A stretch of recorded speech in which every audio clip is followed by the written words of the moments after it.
Today marks the first day of Domestic Violence Awareness Month, and each year, on the first Sunday of October, a local woman is remembered. Her name is Susan Bredesen Newby, also known as Sue B.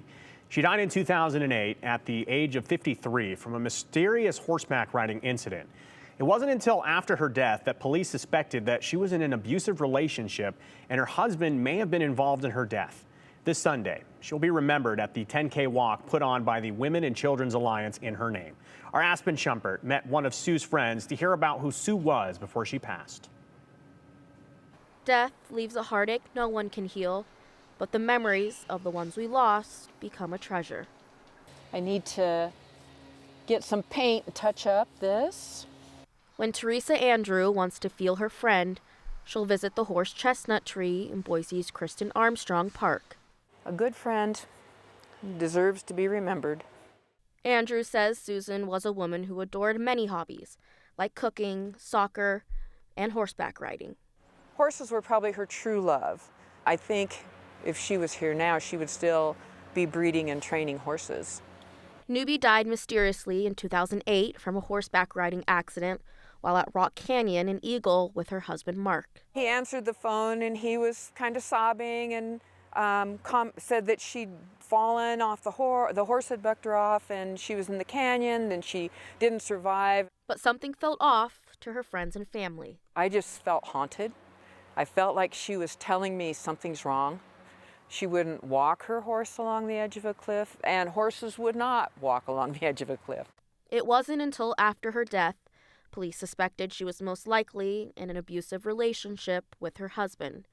Ada County Sheriff's Office says they suspect Mark pushed Sue off her horse and off the cliff of the canyon. When deputies went to serve a search warrant at their house, they say Mark barricaded himself inside. He died by suicide. We were finding out all these things that we didn't know about, the isolation and the browbeating and all the different things to get control of her. She says it was hard to hear. It was a really heartbreaking thing that we couldn't help her at the time because we didn't know. Sue's friends and family turned to the Women's and Children's Alliance for support. I remember very clearly getting a call from Marge, who's Sue's sister, and they really wanted to honor her memory. Now Sue is honored every year at the Sue B 10K walk event, this year being the 15th. It's a good day. I get excited when I see people, especially kids and younger people, because they need to know.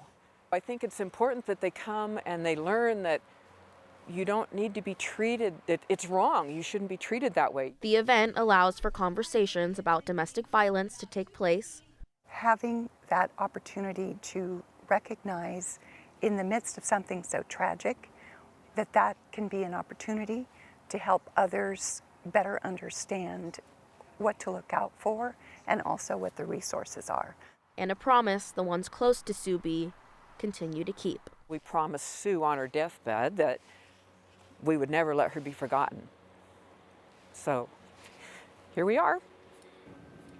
Again, the Sue B Walk is happening this Sunday, October 6th in Julia Davis Park. You can still sign up on the Women's and Children's Alliance website.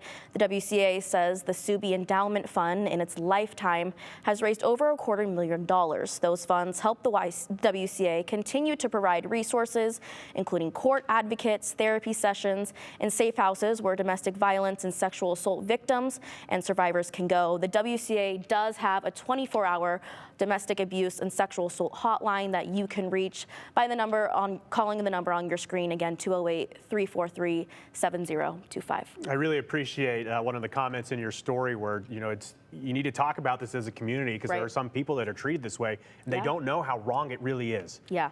Teresa said, even just asking your friend, hey, are you okay? Or, hey, does he always talk to you like that? And maybe the answer is no, but maybe it's yes, and you can help out a friend. It's okay to ask questions. It can be uncomfortable, but can make a big difference. Yeah. All right, Aspen Shumpert reporting. We're going to take a break, 2:08. We'll be right back.